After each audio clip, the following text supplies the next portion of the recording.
Muy buenas noches, un gusto saludarlo. Muchas gracias por estar con nosotros en este lunes, que es lunes de periodismo en plural. Un tema muy interesante, un tema que lo invitamos a que se quede con nosotros toda la hora, porque vamos a hablar sobre el cáncer de mama. Aprovechar que empezamos octubre para darle toda la información que sea posible. Y en esta ocasión con un experto con una trayectoria impresionante, con mucha experiencia, que insisto, lo ha llevado hasta el Senado, y de eso nos va a platicar hoy el doctor Ulises Barajas. Un gusto, un honor tenerlo aquí. ¿Cómo está, doctor? Muchas gracias por la invitación, gracias por esta oportunidad de otra vez de concientizar a las mujeres, porque pues, en manos de ustedes está el todo, no en manos de los médicos, no en manos de los maridos, de el novio, de quien sea, ¿no? Todo está en manos y en el poder de ustedes. Ese empoderamiento que tiene la mujer hoy debe aplicarlo para su salud, a mi manera de verlo, ¿verdad? Sí. El doctor Ulises Barajas es médico radiólogo, experto en imagen de mama. ¿Cuántos años tiene ya realizando esta labor, doctor? Pues más o menos como 13 años. 13 años que tengo dedicándome y buscando que las mujeres dejen de morirse por cáncer de mama. Creo que no voy a cesar en el empeño, pero las requerimos a ustedes. Y usted, obviamente, con toda esta experiencia que tiene, nos puede decir si hemos avanzado o, al contrario, estamos perdiendo terreno para la prevención del cáncer. Cuéntenos, por Mira, favor. primero, no podemos prevenirlo. Este es un tema que vengo hablando de mucho tiempo. No lo podemos prevenir porque todavía no podemos saber qué lo causa. O sea, no sabemos la causa del cáncer de mama. Y mientras no sepamos la causa, no lo podemos prevenir. Lo que podemos es detectarlo a tiempo. Pero la realidad es que vamos para atrás. ¿Por qué? Ahora precisamente que fui al Senado, algunas de las estadísticas del Centro Nacional de Equidad de Género dice que la tasa de muerte, en el 2001 teníamos una tasa de muerte por ahí del 14.5, por ahí más o menos. En el 2020 tenemos una tasa de muerte del 19.8. ¿Qué es lo que te dice? Que se nos mueren cada vez más y más y más mujeres. Y a este paso va a seguir pasando. ¿Por qué? Porque si bien no vamos a poder reducir que aparezca cada vez más el cáncer, porque es otra realidad, el cáncer de mama cada vez es más y más y más. ¿Sí? Nada más en el 2020 fue más frecuente el cáncer de mama que el cáncer de pulmón. En la población general, tanto los dos sexos como todas las edades, el cáncer que más se presentó en el mundo, en las estadísticas de Globocan, fue el cáncer de mama. Por arriba del cáncer de pulmón, que tradicionalmente era el más frecuente. Entonces hoy el cáncer de mama es el más frecuente, ¿no? Entonces ahí no podemos hacer nada. ¿Por qué? Porque no lo podemos prevenir. Pero en la detección oportuna está la base para que ustedes, las mujeres, no se nos mueran por cáncer de mama. Esa es la lucha constante de que ustedes se curen de esta enfermedad. Y te voy a decir algo bien contradictorio. Se mueren más mujeres por cáncer de mama que cáncer de pulmón, y el cáncer de pulmón prácticamente es letal. El cáncer de mama es un cáncer curable. Entonces, si la mujer entendiera esta parte y ese empoderamiento de la mujer, sería maravilloso porque estaríamos encontrando cánceres tempranos y no se estarían muriendo. Pero entonces, ¿qué sucedió? Porque, aquí N+, a lo largo de toda la existencia de Televisa, ahora con esta plataforma que tenemos digital y que nos permite llegar a mucho más gente, lo que hacemos es dar información, campañas. Tenemos muchos años trabajando en campañas en conjunto, incluso con las mismas autoridades, con médicos especialistas como el doctor Ulises Barajas, y parecía que íbamos avanzando y nos daba gusto el que contribuir de alguna manera en un medio de comunicación, en el dar información. Pero ahora que nos da estas estadísticas, como que o le bajamos el ritmo porque nos confiamos, o las nuevas generaciones, o ¿qué pasó, doctor? Pues yo creo que más bien no son las nuevas. Son las medianas, porque acuérdate que el cáncer de mama, el pico en México en general, en todo el país, anda por ahí del 54%. 54 años el pico de detección de cáncer de mama. Sin embargo, en el norte del país es otra situación. Cuando yo fui director del DEDICAM, 2/3 partes de los cánceres eran abajo de 49 años. Pero ¿cuál es el tema? O sea, es precisamente ese grupo de edad de los 35 en adelante que no se están revisando. Y yo doy una plática que se llama Mitos y Realidades en el Diagnóstico Oportuno de Cáncer de Mama, y uno de los mitos que pongo es: no le tengas miedo ir a una mastografía, porque dicen, el que busca encuentra. Qué miedo, y si me encuentran algo. Pero a eso vamos, a eso tenemos que ir, Mirna. ¿Por qué? Porque si lo encontramos a tiempo, se cura.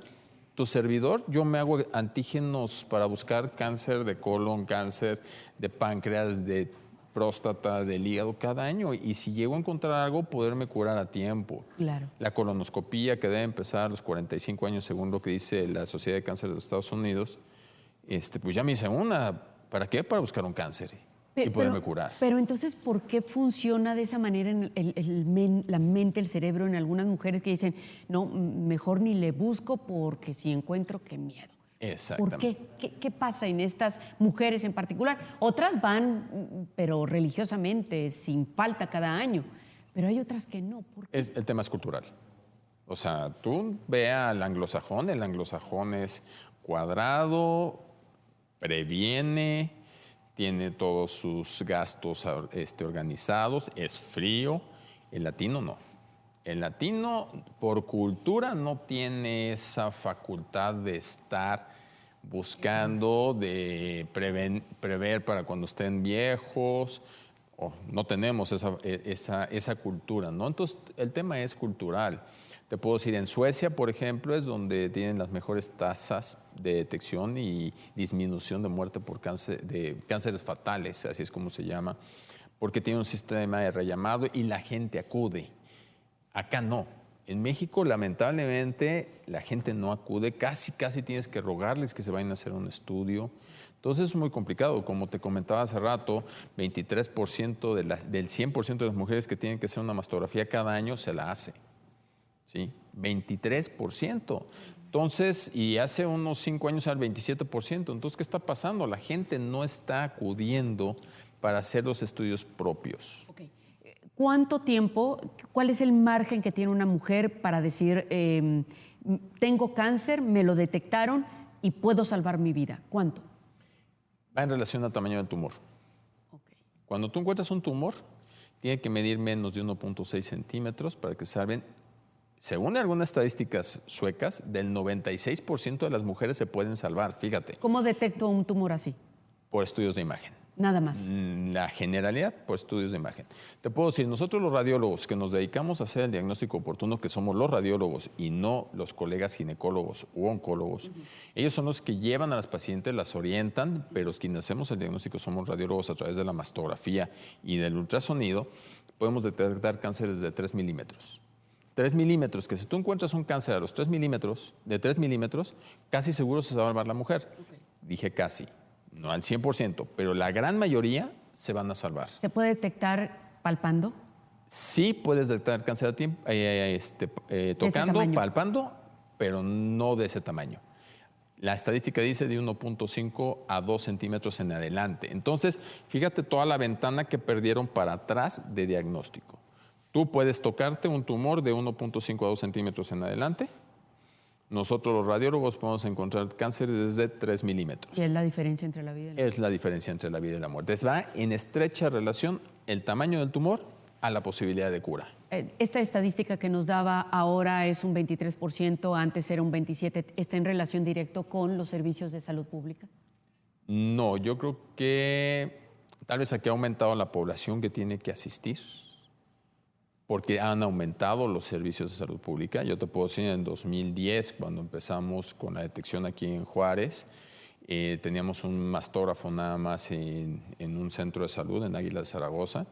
Para el 2012 ya tenemos el Dedicam con 2 mastógrafos más. Ahora hay otros 2 mastógrafos más en otros dos centros de salud. O sea, sí ha ido incrementándose. Pero eso es para la población que no tiene IMSS. Ahora, el IMSS en la actualidad tiene un mastógrafo en cada uno de los hospitales grandes, hay otro en la clínica. ¿Uno por hospital? Sí, pero toda la gente no asiste. O sea, pero sí, tienes razón, o sea, es muy poco. Sin embargo, el IMSS subroga mastografías. Algo que es muy importante también. Pero ¿cuánto tiempo, cuánto tiene que esperar, qué tiene que hacer la mujer para que le subroguen un servicio así? Es un tema complejo. Es un tema complejo, desde que la paciente, que es lo que yo proponía, fui a proponer al Senado de la República, porque aquí nos invitaron a aproximadamente unos 50 especialistas de diferentes áreas, desde directores de UMAES en la Ciudad de México, ¿sí? A un servidor en la parte de diagnóstico, fue una patóloga, y lo que yo proponía es, dejémonos de que la mujer tenga que pasar muchos filtros para poder acceder a una mastografía, que sucede en la mayoría del país. En los sistemas de salud tiene que ser a través de un médico. Cuando la mujer hoy día puede acudir y pedir una mastografía en lo privado, a pedir su mastografía sin tener ninguna solicitud de ningún médico, lo puede hacer. Entonces también debería suceder a nivel público. Sí lo sucede en Juárez a nivel de la Secretaría de Salud, sí funciona así, pero no a nivel de, llámese ISSSTE, pensiones,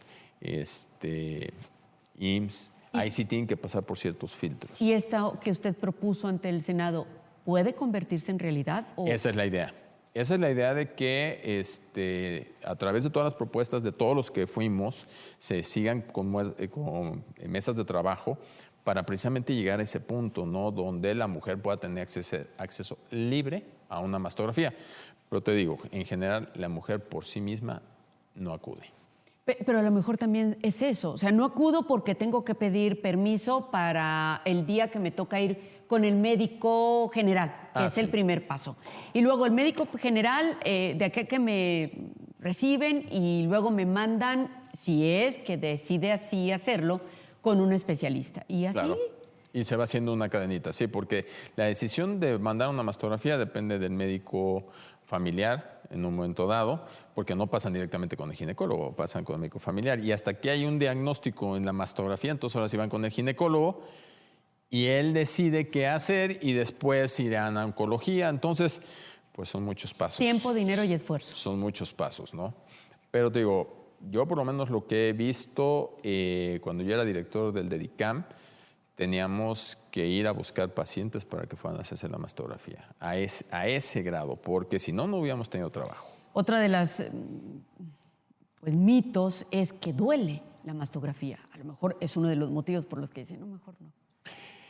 Pues mira, yo lo que les digo, y en belleza, ¿qué cosas no les duelen? Cuando se van a hacer una lipectomía, cuando se van a poner implantes. Tiene toda la razón, doctor. Mira, para lo más frecuente, la depilación. Les arde, les duele y eso, pero como eso es belleza, sí se lo hacen, ¿verdad? La mastografía son segundos. Sí es cierto que es un estudio molesto. Nadie ha dicho que no lo sea, por favor, que no malinterpreten. Pero te puedo decir que hay más de un 50% de las mujeres que no les molesta la mastografía. Ahora, ¿qué les recomiendo para cuando hagan una mastografía y les moleste menos? Es que vayan entre el día 7 y el día 10 de su ciclo menstrual, donde va a ser menos sensible la mama. Pero finalmente es un apachurrón, o sea, finalmente sí es dolor. Literal.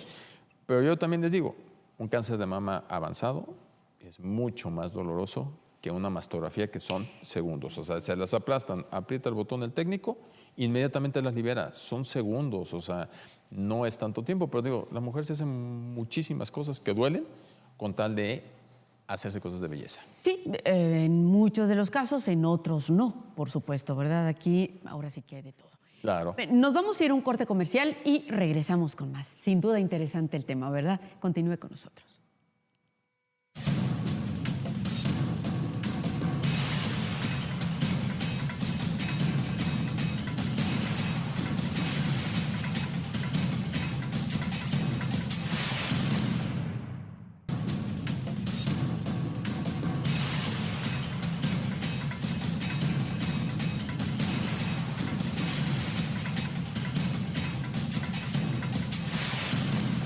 Y lo peor que nos está contando el doctor Ulises Barajas es que esto que nos cuenta, esto de que la tendencia es que cada vez sean menos la cantidad de mujeres que acuden a hacerse una mastografía, pues parece ser que es una tendencia en el país, ¿no? Sí, es una tendencia que la gente acude menos, nada más que hay un detalle, la tendencia de que aumente los cánceres de mama es para arriba. En el 2020... Pues va de la mano, entonces. Van de la mano. En 2020 fueron 27.700 casos y se estima que para el 2040 tengamos 43.000 casos. Por muerte si no mal recuerdo, en el 2020 eran 7,600 y tantas mujeres y se espera que para el 2040 mueran 12,000. ¿Dónde podemos hacer el trabajo, Mirna? Que esa es la parte que creo que en la que debemos de enfocarnos, es en que no se nos mueran las mujeres, ¿no? Donde esa cifra que se espera que sean 12,000, no sean 12,000. Ojalá vuelvan a ser 7,000 o menos, para que la tasa de muerte, o sea, la cantidad de mujeres muertas en relación a 100,000 habitantes, vaya bajando, ¿no? Entonces, creo que ahí es donde podemos incidir, donde la gente acuda a sus estudios para buscar cánceres y no se nos mueran por cáncer de mama. Porque el cáncer de mama es un cáncer curable y soy enfático y lo vuelvo a decir, El cáncer de mama en su mayoría de los casos es un cáncer curable. Sí, pero no cuando ya va con una bola que se le nota de la distancia o con secreciones oscuras. Pueden ser cambios de la piel, puede ser hundimientos de la piel, puede ser salida de sangre o secreciones oscuras, puede ser alteraciones en el pezón. Entonces ya son cánceres avanzados. Aquí el chiste es diagnosticar cánceres que no han dicho aquí estoy. Y eso es la paciente que debe de acudir año con año a hacer una mastografía. Acabo de estar en la Gineco 4 en la Ciudad de México presentándoles toda una estadística de cuándo debemos de empezar con el tema de diagnóstico. Y hay todas las series habidas por haber de 40. Hay alguna por ahí de los canadienses 50 años, pero su población es diferente a la mexicana. Entonces, en general, hablan de 40 años, empezar, y esto incluye el Colegio de Ginecobstetras, de radiólogos, de cirujanos de la mama, y la mastografía, algunos dicen 1 año, algunos dicen 2 años. En general, el consenso mexicano para el diagnóstico y tratamiento del cáncer y el Colegio Americano de Radiología dicen cada año. Igual que las guías de National Comprehensive Cancer Network también dicen que es cada año. E idealmente hacer una mastografía que se llama mastografía 3D, llamada también tomosíntesis, que es mucho más diagnóstica.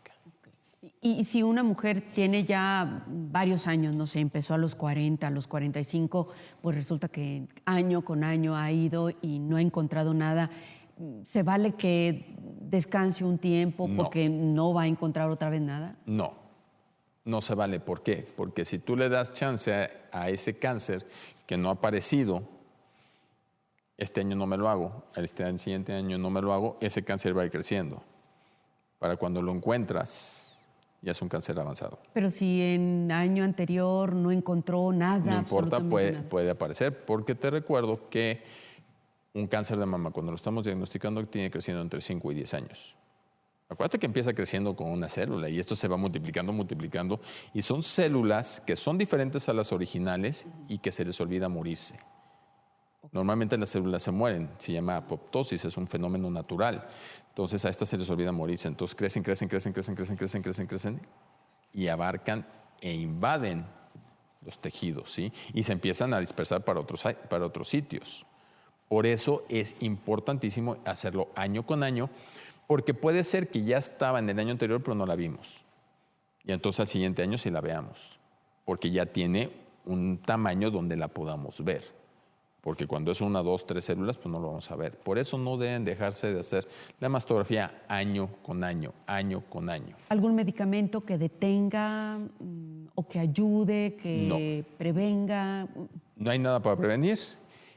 Solamente algunas pacientes hay algunas conductas donde les pueden dar bloqueadores de estrógenos, por ejemplo, las que tienen muchos antecedentes. Algo también importante. Les recuerdo que el no tener antecedentes de cáncer de mama en la familia no dice nada. Solamente el 15% de las mujeres que hoy tienen cáncer de mama tienen antecedentes. Y ahí es muy importante, ¿no? La que ya tiene antecedentes sí es muy importante. Pero si no tienes, eso no es un indicativo de que no te va a dar cáncer. ¿Qué es tener antecedentes? Que, por ejemplo, tu mamá, tu abuela, tu tía, tus primas... o mujeres. Mujeres. Cáncer de mama. Ahora se relaciona cáncer de colon, cáncer de páncreas, cáncer de próstata, cáncer de ovario con cáncer de mama. Son 5 cánceres que se relacionan. Entonces hay que tener cuidado también en todo ese ambiente donde puede ser que sea un antecedente de importancia para tener un cáncer de mama. Pero antecedentes de cáncer en mujeres, ¿no? No, por ejemplo, próstata. Próstata es de parte del papá. Perdón, sí, no es... Y algo bien importante, qué bueno que lo acabas de tocar. De repente la idea es que el antecedente viene de ir nada más por la mamá. Y si viene el antecedente por parte del papá, no, y que no es la mitad de genes de un lado y la mitad de genes del otro, y se conjugan. Entonces, si tú tienes antecedentes por parte del papá, pegan lo mismo que fueran por parte de la mamá. Si es la hermana del papá o eso, son antecedentes que les pegan a las que tienen antecedentes. Y la gente que tiene antecedentes, ¿cuándo se debe de empezar a hacer? Debe ser igual, solamente que sea directo. Si, por ejemplo, tú tuviste a tu mamá joven a tener tuvo cáncer de mama en etapa joven, 45, 40 años, con las hijas debemos de empezar 10 años antes, a los 30 años. Si mi tía tuvo cáncer y murió de cáncer de mama... Si es directa, Sí. debe empezar a los 30 años. Ahora, si tu mamá fue a los 35 años, con la hija debemos empezar a los 25 años, 10 años antes. 10 años antes de la aparición. ¿Por qué? Si tiene un factor más fuerte, si son jóvenes las familiares, llámese hermana o mamá. En un estudio a través de la sangre puede encontrarse... Pueden hacerse estudios genéticos, desde luego. Yo he mandado bastantes pacientes donde de repente la hermana, la prima, saben que tienen que hacerse un estudio para ver si tienen un cambio de un gen que se llaman BRCA, BRCA1, que mutan. Entonces esos genes ya no funcionan normales y entonces permiten ciertos desarreglos que tenemos, no los componen. Porque acuérdate que todos nos están formando células de cáncer siempre, pero se están componiendo. Y hay un momento en que esos genes mutan y ya no los componen. Entonces, esos sí los pueden tener, pero a su vez esos genes son muy poco frecuentes. Entonces, a esto voy. La mayoría de la población no tiene ningún antecedente y tiene casi el mismo riesgo de tener un cáncer de mama. Y en caso de que se haya hecho un estudio y sí haya salido con cierta predisposición... Entonces ya tomamos medidas como a lo mejor una mastectomía profiláctica o a lo mejor utilizar, sí, puede ser. Ahí tienes el caso de Angelina Jolie. Angelina Jolie, por eso se hace la mastectomía profiláctica, porque salió uno de los dos genes, el BRCA1 o BRCA2, salió positivo y por eso se hizo la mastectomía profiláctica, que no quita el 100% el riesgo, pero sí lo baja considerablemente porque les dejan el pezón. Y para dejar el pezón tienen que dejar tejido mamario. Entonces, de todos modos queda tejido, pero baja muchísimo el riesgo, eso es real. O en algunas situaciones les dan bloqueadores de estrógenos, como es el tamoxifen, o hacer estudios funcionales desde el punto de vista de radiología, como en el caso de la mastografía contrastada, que es una tecnología que tiene pocos años. Realmente ha tenido su auge en los últimos 6, 7 años, está desde el 2011, donde mediante un líquido en la vena, lo pones, tomas de alguna forma la mastografía un poquito diferente a la tradicional y hace 2 imágenes, una de baja energía, una de alta, las pega y lo que capta contraste y que pueda ser susceptible de ser maligno, brilla, o sea, se hace más blanco. Y esa es una alternativa para las mujeres que tienen alta posibilidad de tener un cáncer o las que ya tuvieron cáncer también. ¿Y eso se hace en el IMSS, por ejemplo? No, en el país no, en ningún hospital del país hay mastografía contrastada. Pero sí ya en varios hospitales del país hay mastografía 3D, ¿sí? Donde puede ser, por ejemplo, el UNAM de DICAM de Querétaro tiene 2 mastógrafos con tomosíntesis, por ejemplo, que son las rebanadas, la 3D. Y aquí en el IMSS tiene uno de sus mastógrafos, es 3D. Sí ya empieza a ver, pero es tecnología que va llegando al sistema de salud lentamente. Igual al sistema privado, no te creas que es algo que ha llegado tan rápido. Yo he tenido la bendición de poder hacerlo desde hace 3 años, por insistencia y necesidad de un servidor, porque quería lo más moderno para diagnosticar temprano o poder ayudar más a los pacientes.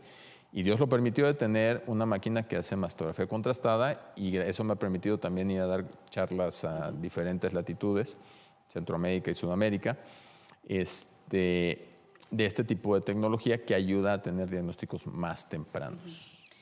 ¿Cuántos mencionaba que aunque solo hubiera un mastógrafo por hospital grande del IMSS aquí en Juárez, aún así la gente no iba? ¿Tiene el dato de cuántos a la semana, al mes? A nivel del IMSS no te podría hacer estadística aún cuánto tanto cerrada, pero con lo que te decía el Centro Nacional de Equidad de Género, ¿no? Donde 23% es muy aproximado a lo que sucede con el IMSS.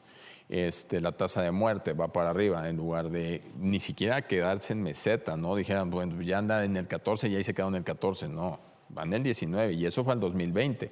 Quién sabe cómo vaya, no tengo la estadística de hoy. ¿La pandemia pudo haber provocado que nos quedáramos en casa? La pandemia pudo haber provocado que muchos cánceres se hayan retrasado, porque efectivamente no se atendían a los pacientes.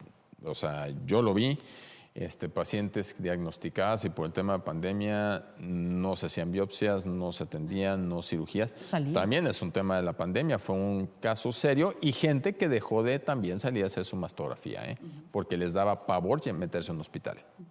Entonces, sí, también el tema de la pandemia yo creo que va a repercutir seriamente en retrasos de diagnósticos y, por lo tanto, cánceres más avanzados. Yo creo que sí. Este nuevo centro oncológico que se abrió hace poco aquí en Ciudad Juárez, una inversión, millonaria, no recuerdo, de FECHAC, ¿verdad? Ajá, principalmente de FECHAC. Que sin duda cambiaron completamente lo que se tenía aquí. Antes era viajar a la ciudad de Chihuahua, ¿no? Y así duraron mucho tiempo y ahora había un equipo aquí en Juárez, nada más viejito, eso definitivo. La llegada de este equipo es fenomenal, es una radiación muy dirigida, muy dirigida, de tal manera que causa menos lesiones. Porque con los equipos más viejos, la radiación que tú mandabas era casi en un bloque y todo lo que estaba a un lado iba de por medio. Y recuerdo que la radiación finalmente quema. Esa es su función, ¿no? Mediante la radiación. Entonces, este tipo de equipos como el que ya contamos en la ciudad y que es una enorme bendición, van así súper dirigidos y entonces preservas los tejidos que están alrededor. Es una belleza esa máquina. ¿Y cómo ha sido la participación de la gente? Es decir, ¿si lo ha aprovechado? ¿Tiene una mastografía ahí? O sea... No. Ahí nada más es para tratamiento. Ahí nada más tienen un equipo de tomografía para planear cómo van a hacer la radioterapia. Por eso tiene un equipo de tomografía computada que se utilizaba para COVID. Tiene uno como esos, de ese tipo de aparatos, para planear cómo lo van a hacer. Ellos no hacen nada de diagnóstico. Ellos nada más es puro tratamiento por radioterapia. Pero va de la mano en el diagnóstico, si la gente va a hacerse su diagnóstico de cáncer de mama, si localizan, si hay sí, por claro, ahí, por supuesto. va de la mano con la atención que ellos pudieran tener, ¿no? No todos los cánceres de mama son susceptibles, ni todos los pacientes son susceptibles para tratamiento con radioterapia, no todas son susceptibles para quimioterapia y dentro de la misma quimioterapia hay diferentes quimioterapias. ¿Por qué? Porque resulta que hay 9 tipos de cánceres y 25 subtipos de cánceres de mama, ¿sí? Entonces, hoy día, cuando se te da una bola en la mama, una bolita, tienes que hacer una biopsia guiada por imagen y a ese hacerle ciertos estudios para saber, que se llama inmunohistoquímica, nada más lo dejo para que lo hayan escuchado, pero no se lo graben, y a través de eso vemos qué tipo de puertas tiene la célula y poderla tratar, porque no es igual que este. O sea, el cáncer de mama es muy heterogéneo, muy heterogéneo, y es una enfermedad que es local, pero a la vez sistémica. Antes se pensaba, hace muchos años, que totalmente era sistémica y no había que buscarla primero. No, hoy es buscarla en la mama para que sea una enfermedad local y entonces se cura el paciente. ¿Sí? Pero obviamente se convierte también en una enfermedad sistémica cuando esto avanza. Pero el tratamiento hoy día del cáncer de mama es un traje a la medida. Cada paciente es diferente. Entonces de ahí viene el mito y el tabú de que me dio cáncer, ya me morí. No es cierto. Sí, a esta paciente con un tumor del mismo tamaño al de esta otra paciente, esta no se salvó y esta sí se salvó. ¿Por qué? Porque eran diferentes tipos de cánceres y diferentes comportamientos. En la mujer joven el cáncer habitualmente es más agresivo que en la mujer más añosa. Joven, 20 años, joven. 25, 30, 35 años, 45 años son cánceres por lo general más agresivos. Nada más que sí quiero dejar claro que el cáncer de mama en mujeres muy jovencitas, ya 25 o 30, son poco frecuentes. Es más o menos el 1.9% del universo de cánceres. ¿Y por lo regular tienen antecedentes? ¿O siempre tienen antecedentes? No necesariamente tienen antecedentes. Okay. El tema es que esas pacientitas no las buscamos, digo, porque son muy poquitos casos. Digo, Entonces, el 1.9% del 100% de todos ¿cómo los salvar cánceres. a mujeres así? Tienen que estarse tocando. Ahí sí es 100% exploración. Si alguna mujer tiene cancerofobia, hacer un ultrasonido. ¿Por qué? Porque en la mastografía, a pesar de que esa radiación está súper controlada y lo tenemos bien estudiado, no se recomienda radiar a la mujer joven, aparte que esconde información la mastografía en una mujer joven. Entonces empezamos por ultrasonido. O las mamas muy densas también, por eso la 3D es una excelente herramienta de mastografía. Sí. Muy bien, nos vamos a ir a un corte comercial y regresamos con más.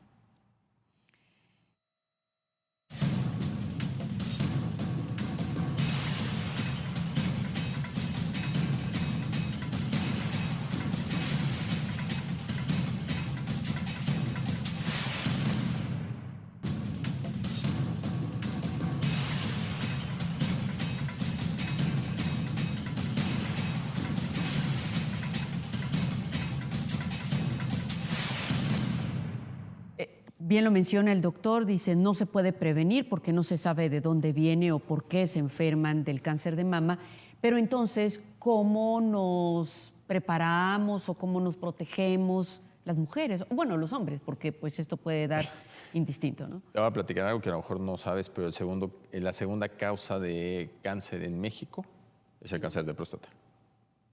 Pues sí. O sea, Sí, tiene razón. y lo sí. que yo tanto digo es, ¿cuántas campañas has oído en pro de los hombres? Ninguna. No. Yo creo que también es un tema que tendríamos que abordar y cultural, ¿verdad? Porque el segundo cáncer en frecuencia en México, el de mujeres fueron en el 2020 29,000 y tantos casos y el de próstata fueron 26,000. O sea, no es tanta la diferencia, ¿eh?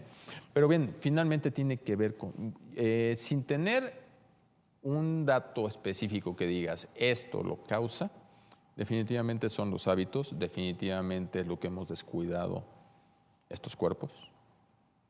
¿Cómo? Obesidad. Somos el segundo país más obeso del mundo. Y en el caso de mama, y sobre todo en paciente postmenopáusica, o sea, la que ya dejó de arreglar, tiene una fuerte relación la obesidad y el sedentarismo y el sobrepeso con cáncer de mama.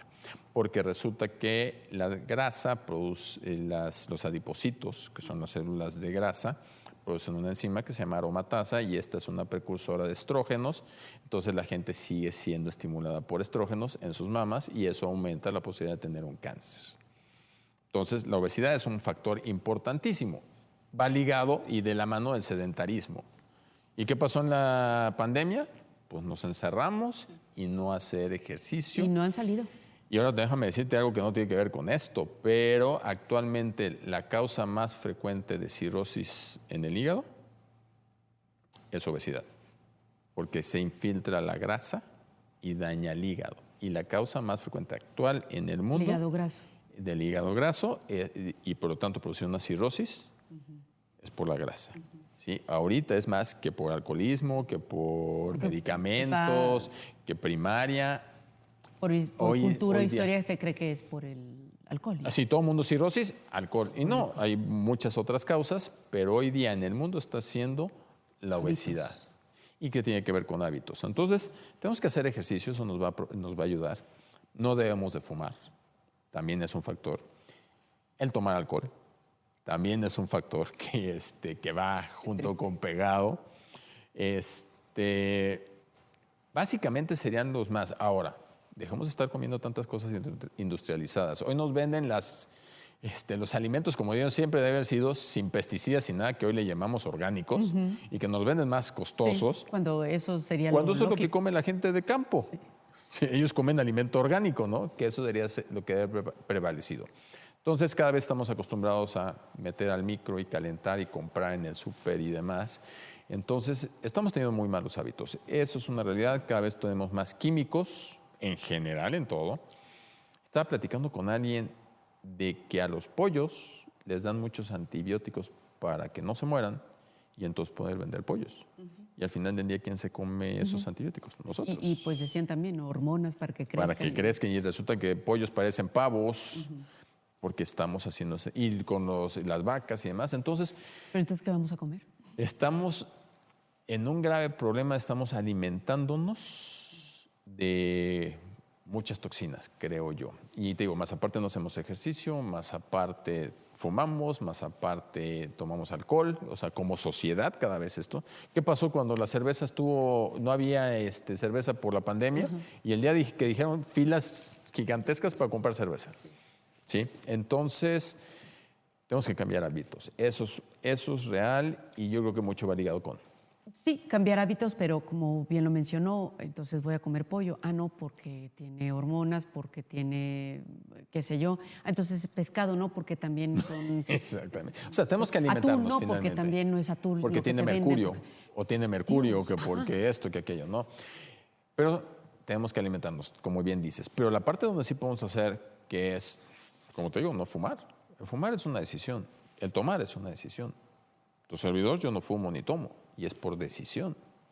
Y mira que me muevo en un ambiente donde continuamente me regalan muchas botellas como agradecimiento a los pacientes y yo no tomo, ¿sí? Porque es la costumbre, ¿sí? Es una forma. Entonces, es una decisión finalmente de Ahora la sí que es gente, ¿no? disciplina y es algo muy difícil. ¿Cómo te mantienes en peso? Pues simplemente porque sí lo decidiste hacer, ya sea por ejercicio, con dieta, las dos cosas. Tal vez no sea fácil, pero es cuestión de quererlo. Yo me levanto a las 4:30 para hacer, en tu casa tengo un gimnasio y hago pesas todos los días. Entonces, es una decisión, ¿sí? Entonces, sí tiene que ver con hábitos, eso es definitivo. Yo te puedo decir, cuando voy a dedicarme a hacer biopsias, que todavía voy y hago los viernes hago biopsias allá, te puedo decir que el 95% de las mujeres que atiendo y que les hago biopsias están obesas. Y cuidado y toques el tema porque... Sí. Porque es delicado. tema problema, ¿no? Sí, porque puede ser usado como discriminación. Entonces, se lo tratamos de decir, médico, le digo, mija, tienes que estar bien, cuídate, baja de peso, te vas a sentir mejor, bla, bla, bla. Pero la mayoría están obesas. Entonces, sí es un serio problema de salud y tenemos que hacer cambio de hábitos. Eso es definitivo como sociedad para estar mejor. Pero también hasta dónde el mismo gobierno permite estas industrias tan... Pero eso es a nivel internacional, lamentablemente. Es un problema internacional, no es nada más propio de querido México. Sí, de un país, lo sé, pero si estamos envueltos en todo eso, qué difícil. Es muy difícil. Y prendes la televisión y ves cosas, vas caminando y ves los panorámicos. Es un tema complicado. Es un tema bastante complicado, pero yo creo que tenemos que empezar por hacer conciencia nosotros mismos de lo que sí y lo que no. Y yo en lo particular creo que no es estar viendo qué más hacen, sino qué puedo hacer yo por mí. Hay otro motivo o una posible causa. El costo. Es costoso hacerse una mastografía. Es difícil, por ejemplo, ya los del IMSS, pues ya sabemos todo el peregrinar, ¿no?, que se tiene que hacer. A lo mejor no nos cuesta, pero cuesta tiempo, esfuerzo, en Tienes fin. que dejar de trabajar. Tienes que, lo que mencionábamos hace unos permiso momentos. Y demás. Exacto. Entonces cuesta. Y para los que tienen un servicio a través del INSABI, ahora lo que es el INSABI. El INSABI. Es a través, por ejemplo, de los centros de salud, del Hospital General. El Hospital General no tiene mastógrafo, pero el Hospital de la Mujer sí. Y también cuesta, no es tan fácil. Si tienes INSABI no cuesta. Si tienes INSABI no te cuesta nada. Gratuito, forzosamente. Sí, pero nada más para gente del INSABI, que es algo importante. Si la gente tiene algún otro tipo de servicio de salud, no se le atiende porque tiene su servicio de salud. O sea, no está dejándose desprotegida. Porque hay gente que dice, ay, ¿por qué no me lo hacen? Porque tú tienes tu servicio y tu servicio tiene que resolver esa parte. ¿Quién sí tiene que pagar? Alguien que tuviera que tuviera IMSS. Okay. Por ejemplo, en la Secretaría de Salud, los pacientes que tienen IMSS son subrogados en algunos casos, en otros los pacientes tienen que pagar por ejemplo, que hace una biopsia, pero les sale muy económico. O sea, sí les sale mucho más económico que hacerlo a nivel privado. Eso es definitivo. ¿Sí? Entonces, sí tienen ese tipo de acceso, pero como ellos tienen un servicio de salud, ese servicio de salud debe proporcionarse. Pero te digo, también el IMSS también subroga biopsias y básicamente biopsias a la Secretaría de Salud del Estado. Digo, toco esto porque estamos viviendo en una economía muy complicada. Sí, definitivo. Y supongo, porque nos pasa a todos, en estos momentos nos preocupamos por cubrir pues, lo indispensable que es el alimento, que son los servicios, y párala de contar. Entonces, muy probablemente también esto sea otro motivo, el económico, el que haya detenido. Sí, también, o sea, definitivo. detección. Eso ha detenido algo, pero yo siempre digo que la gente tiene dinero para gastar en otras cosas y no para gastar en lo propio. Y son cuestión de prioridades. Simplemente ve cuánto cuesta una bolsita de papitas y un refresco, ¿no? Al final del día eso cuesta mucho más que estar juntando para una mastografía de manera anual. Esto es cuestión de prioridades, Y de más cultura. que de... Pero sí, también, o sea, la parte económica, seamos realistas, vivimos en un mundo que tiene inflación por todos lados. No nomás nada más en México. México, O sea, se Estados entiende Unidos, así. todos lados hay inflación, ¿no? Eso Por lo es tanto, lo que eso dice. pega en el aspecto económico. Pero te digo, también tiene que ver mucho en cuestiones de hábitos y de prioridades. Ese es mi punto muy particular de vista. Vuelvo a repetirte, filas y filas para comprar cerveza, por ejemplo, ¿no? Ahora, ¿en las campañas han disminuido, han bajado? No, las campañas, que es otra cosa que yo propuse en el Senado, es que realmente se hicieran como tienen que hacerse. ¿Por qué? Porque el 90% de las campañas o 95% de las campañas por muchos años han dicho autoexploración. Y yo les dije, tenemos que cambiar estas campañas de que ahora es primero la mastografía y después la autoexploración. No estoy en contra de la autoexploración, se debe de hacer, porque vas a poder encontrar cánceres que se presenten entre mastografía y mastografía. Pero la primera intención de buscar un cáncer es por un estudio de mastografía. Eso O es cuando definitivo. se está muy joven, ¿no? O cuando se está muy joven. También puede ser la autoexploración. Pero bueno, repetirte, son casos muy poquitos. Tenemos que pensar en el grueso de la población, ¿no? Entonces, las campañas decían, hazte mastografía y autoexplórate. Pero siempre primero la palabra, hazte una mastografía. Si en la autoexploración se encuentran por ahí algunos nódulos, algunas bolitas, sobre todo en la zona de la axila, ¿eso es normal? ¿Hay que preocuparse? Perdón la respuesta tan ambigua, pero sí y no. ¿Por qué? Porque yo lo que les digo siempre a los pacientes en esta plática que doy es que toda bola que se toquen se tiene que estudiar, mas no toda bola que se toquen es real. ¿Por qué? Porque la mama es un tejido que está siendo vulnerable ante las hormonas de la misma mujer. Y tú no me dejarás mentir, llegando a un punto de ciclo menstrual que las tienen, Sí, que les crecen, que les duelen sí. y que están inflamadas, y en ese momento se sienten muchas bolas y luego se quita ese periodo y ya no se sienten tantas bolas, por eso el día 7 y el día 10 del ciclo menstrual, donde va a molestar menos porque está menos inflamada, más aparte se van a tocar menos bolas. No que en cambio ya cuando estás a punto de arreglar estás llena de... Entonces, pues te digo, no todo es verdadero, pero todo se tiene que estudiar. Eso es bien importante. Bola que se sienta, no se debe suponer nada, no debe ser que a la exploración tiene que ser estudiado por un método de imagen forzosamente, ya sea mastografía, si ya está en edad de, o ultrasonido. Si es una mujer joven y tiene una bola, hay que estudiarla para ver qué es. La mayoría de las masas, de los nódulos, de las bolas que tienen las mujeres son benignas. La mama se enferma de muchas cosas y de cáncer. Entonces el cáncer no es el más frecuente de las bolas en las mamas. Sí es el cáncer más frecuente en la mujer, pero no es la bola más frecuente en la mama. Pero todo se tiene que revisar, porque en una de esas, esa bola que se pensaba que no, resultó que es un cáncer. Entonces, no se debe dejar de revisar. Ahora, en la axila, con mucha frecuencia, lo que hay se llama tejido glandular accesorio. Los hombres y mujeres tenemos una línea que se llama línea mamaria que va de la axila hasta la ingle. Y en todo ese caminito puedes tener pezones o puedes tener glándula mamaria.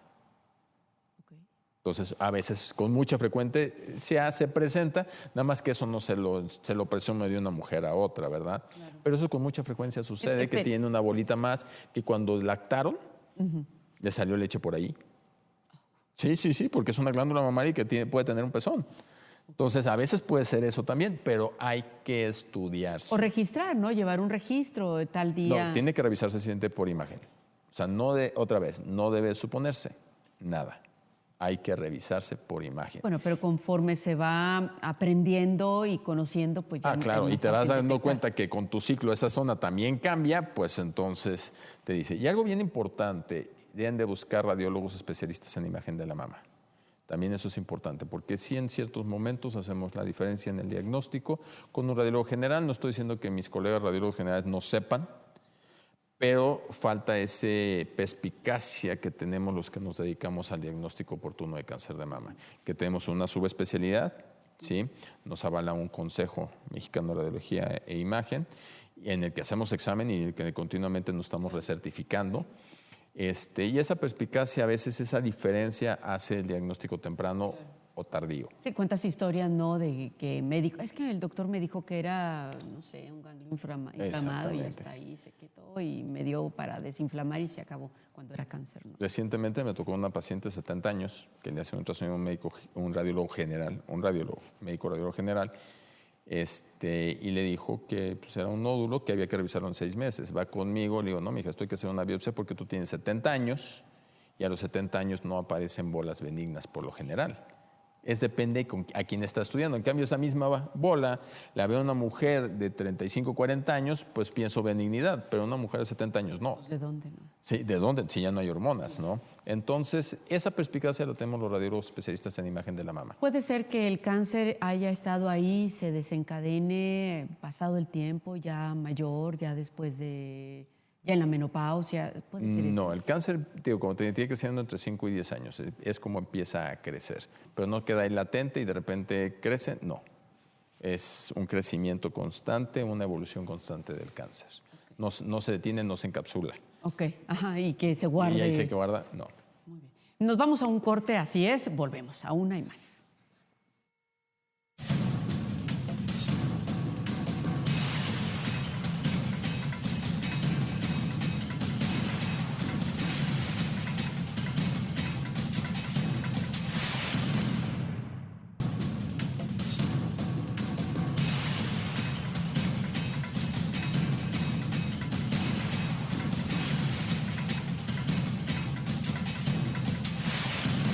Bien, nos quedan escasos 10 minutos que se van como agua, entonces vamos a aprovechar y a tratar de concluir esto. ¿Qué es el cáncer de mama? ¿Cómo detectarlo? ¿Cómo esas células se detectan? ¿Cuál es la diferencia con una célula normal? Y bueno, tratar de que nuestra vida sea de la mejor manera posible, ¿no?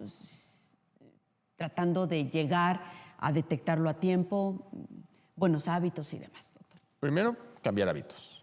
¿Sí? Como ya te dije, tiene una fuerte relación con la obesidad, con el sedentarismo, con el alcohol y con el cigarro. Entonces, cambiar hábitos, en definitiva, ¿no?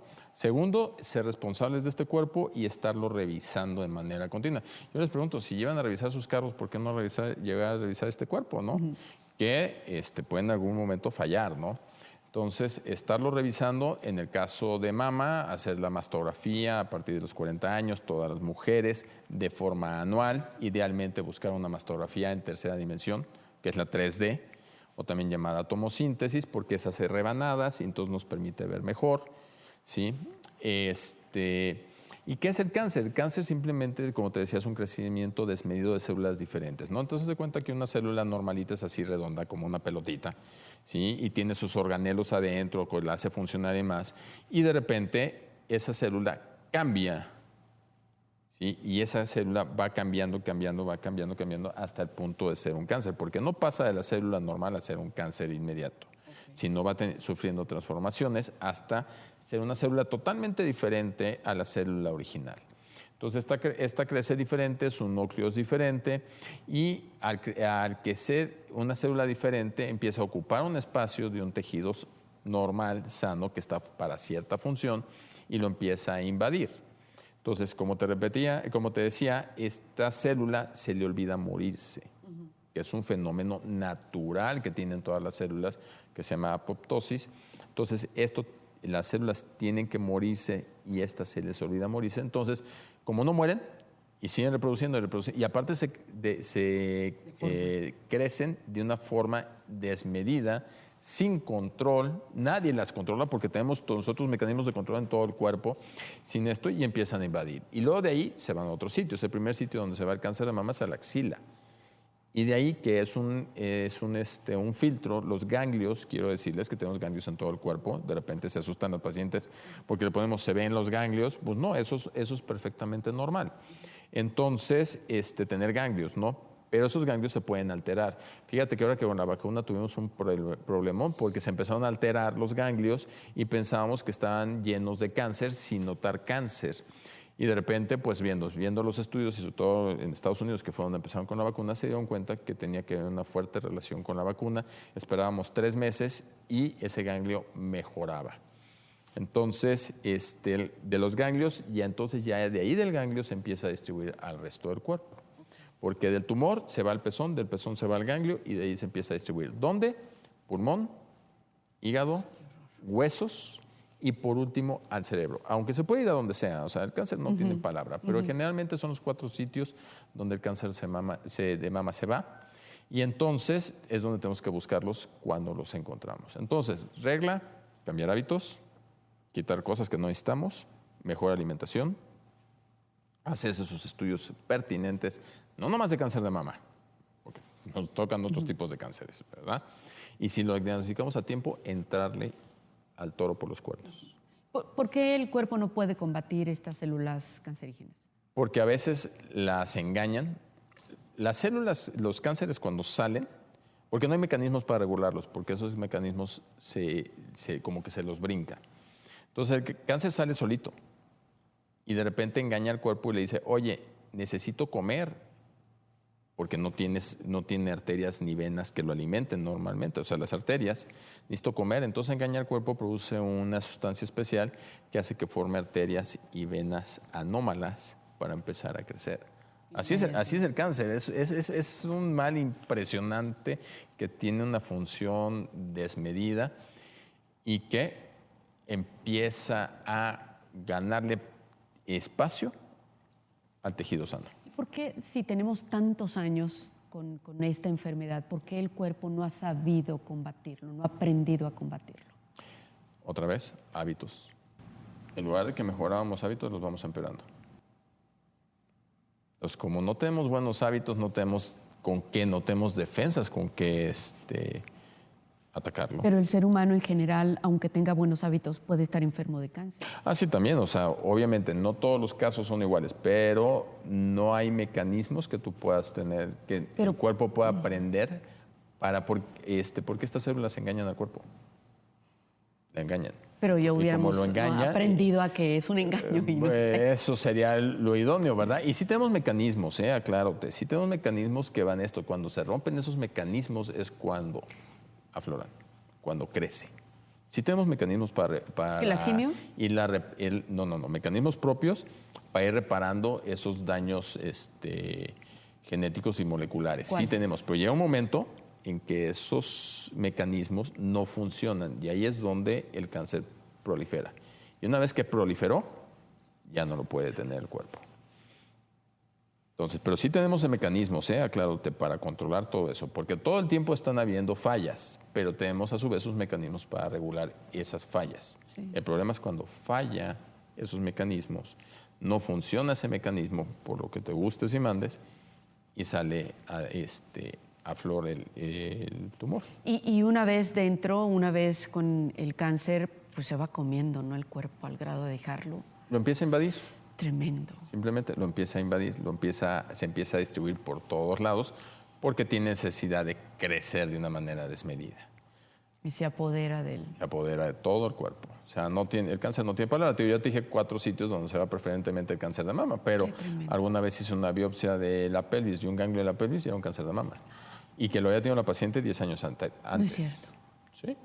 Cuando se supone que ahí no hay cáncer. O una vez hice uno también de pelvis y era un cáncer de tiroides, donde, pues que en la pelvis cáncer de tiroides no se relaciona, pero el cáncer se puede ir a donde mejor le plazca y guste, aunque tiene ciertos patrones.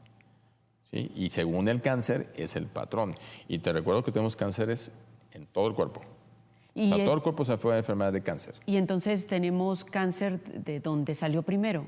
Sí. O sea, es algo bien importante. A veces dicen, no, es que le tocó cáncer de mama y cáncer de pulmón. No. El cáncer de mama, por lo regular primero se fue al pulmón. Okay. Puedes tener cáncer de pulmón, que en el mismo pulmón haga metástasis, o se puede ir también a otros sitios. Cáncer de riñón, que se vaya al pulmón, o sea, que se vaya al cerebro. ¿Sí? Siempre es importante saber dónde es el primario.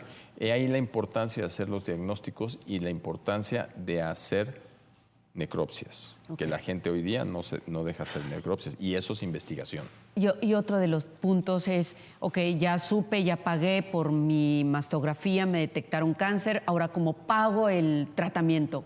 Carísimo, doctor. Costosísimo, sí. Muy costoso. Lamentablemente es muy costoso. Hay muchas formas también de irlo abordando. Tener seguros de gastos médicos.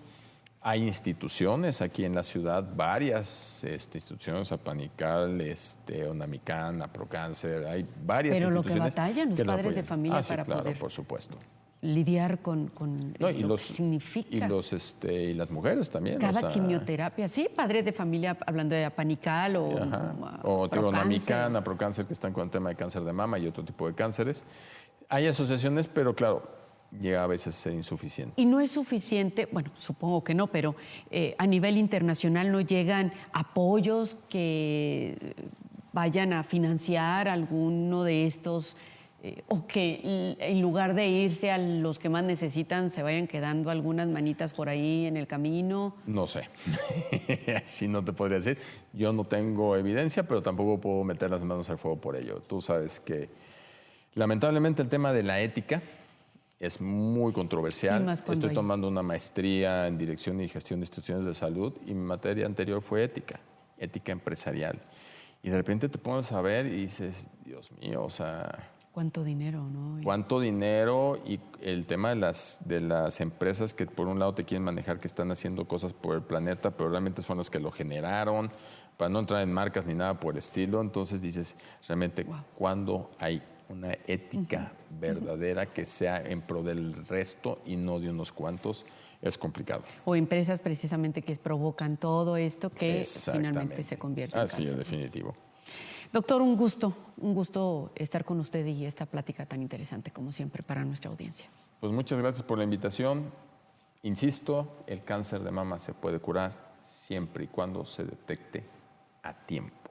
Sí. ¿Cómo? A través de los métodos de imagen.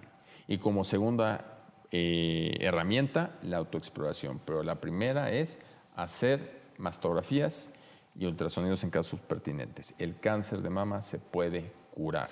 Hagamos el máximo intento para que este mal deje de matar gente. Gracias, doctor.